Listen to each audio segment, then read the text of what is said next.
अब चलिए इस प्रश्न क्रमांक 11 को हल करते हैं। देखिए क्या है। संजय ने किसी वर्ष के प्रथम सप्ताह में 5 रुपए की बचत की और फिर अपनी साप्ताहिक बचत 1.75 रुपए बढ़ाता गया।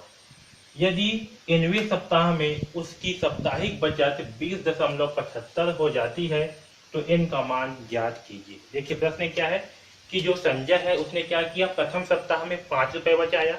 कितना बचाया? प्रथम सप्ताह में 5 रुपए, यानी कि उसका स्टार्टिंग पॉइंट क्या है, प्रथम पद 5। ओके, उसके बाद क्या किया उसने, हर सप्ताह 1.75 रुपए ज्यादा बढ़ाते गया। ओके, तो संजय क्या किया, हम मान कर चलते हैं कि किसी सप्ताह में 5 रुपए बचाया, उसके बाद फिर क्या किया, अगले सप्ताह में 1.75 रुपए और ज्यादा बचाया। फिर अगले सप्ताह में फिर क्या करेगा, उससे 1.75 रुपए और ज्यादा बचाएगा। जैसे कि पहले सप्ताह में कितना बचाया, 5 रुपए। फिर क्या किया, दूसरे सप्ताह में इससे 1.75 रुपए ज्यादा बचाया, यानी कि 6.75 रुपए।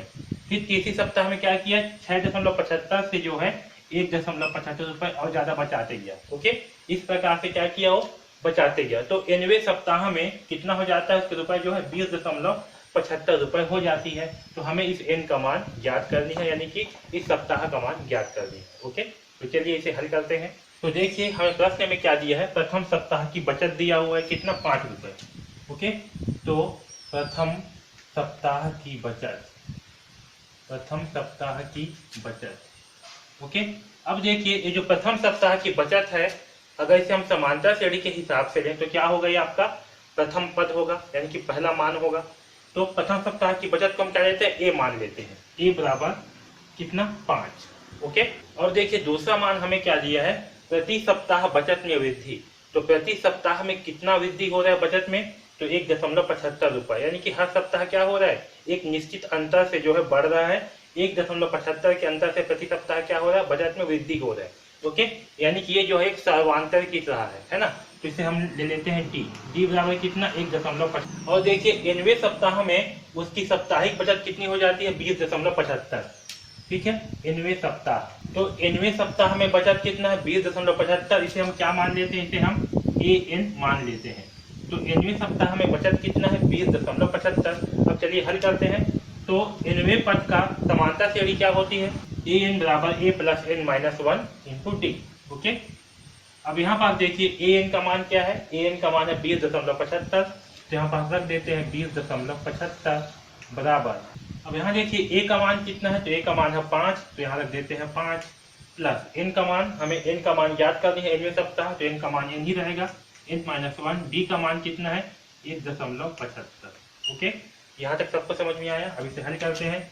तो 20.75 बराबर 5 प्लस, अब यहाँ देखिए 1.75 इंटू एन कितना होगा, ये होगा 1.75 एन, और माइनस 1 इंटू 1.75 का मान क्या होगा, माइनस 1.75। ओके, इसे आगे हल करते हैं। तो आगे आएगा 20.75 बराबर, अब यहाँ देखिए 5 माइनस 1.75। तो 5 में जब हम 1.75 घटाएंगे तो हमें क्या प्राप्त होगा, इस दशमलव के बाद 5 में कुछ नहीं मतलब क्या, 0 0 है। तो क्या करेंगे, 5 से हासिल लेंगे तो ये हो जाएगा 10, 10 में से 5 गया तो बचेगा 5, ये हो जाएगा 9, 9 में से 7 गया तो बचेगा 2, दशमलव निकलेगा दशमलव, ये 5 कितना हो गया, 4, क्योंकि एक हासिल दिया है।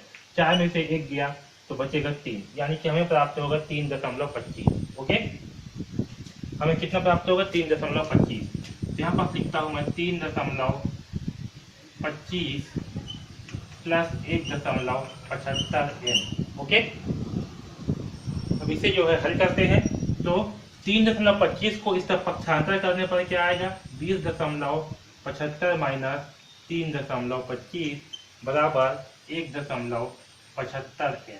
तो चलिए घटाते हैं, 20.75 में 3.25। ओके, 5 से 5 गया 0, 7 से 2 गया तो बचेगा 5, दशमलव नीचे आएगा दशमलव, 20 में से घटाएंगे 3 तो प्राप्त होगा 17, तो आएगा 17.50।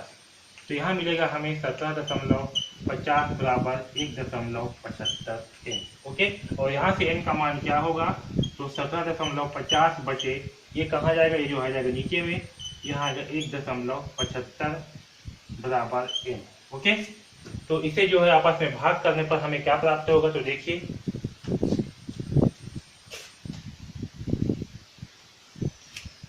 हम जो है इसे भाग करने के लिए क्या करेंगे, जो नीचे का दशमलव संख्या है इसे भिन्न में पहले बदल लेंगे एक, उसके बाद जो है इसे भाग कर पाएंगे। ओके, तो देखिए अगर हम 1.75 को जो है भिन्न में बदलेंगे तो क्या होगा, दशमलव के नीचे लगेगा 1 और उसके आगे 2 जीरो लग जाएगा, तो यहाँ से दशमलव जो है हट जाएगा।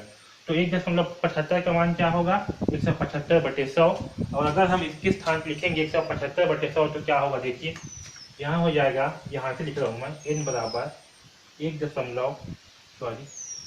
17.50 है बटे क्या लिख रहा हूँ, 175/100। ओके, तो ये 100 क्या होगा, इस 100 का गुणा जो है इस ऊपर की संख्या के साथ में होगा। ओके, तो यहाँ हो जाएगा 17.50 × 100/175। ठीक है, ये जो बटे के बटे होता है ना, जैसे कि 17.50 बटे क्या है, 175 है, और इसके बटे 100 है, तो इस 100 का गुणा क्या होगा, इस ऊपर के साथ में होगा। ठीक है, तो जब इसके साथ में गुणा होगा तो क्या होगा, अब देखिए यहाँ गुणा करते हैं, तो यहाँ होगा 1750, ये हो गया।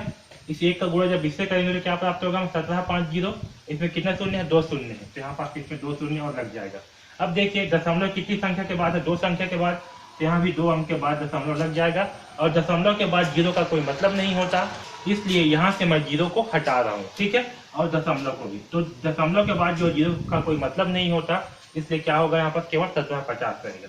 ओके, बटे 175। तो देखिए 175 दहम क्या होगा, 1750, क्योंकि 1775 है, और 1775 एकम 1775, और सॉरी 175 एकम 175, 175 एकम 175, 175 शून्य शून्य। ओके, यानी कि अगर हम 1750 को भाग करेंगे किससे, 175 से, तो देखिए क्या आएगा, 175 एकम 175।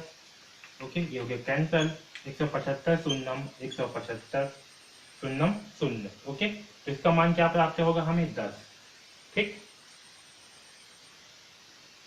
तो n बराबर क्या होगा, 10 होगा। तो यहाँ पर n क्या है, n जो है nवें सप्ताह, यानी कि सप्ताह है, तो सप्ताह क्या होगा, 10, यानी कि 10वें सप्ताह में कितना होगा, 20.75 रुपये जो है इसकी साप्ताहिक बचत हो जाएगी। तो n का मान क्या है, n का मान जो है 10 है। ठीक है, n का मान क्या होगा, 10 होगा। ठीक, तो इस प्रकार से जो है हम इस प्रश्न क्रमांक 11 को हल करेंगे। ओके।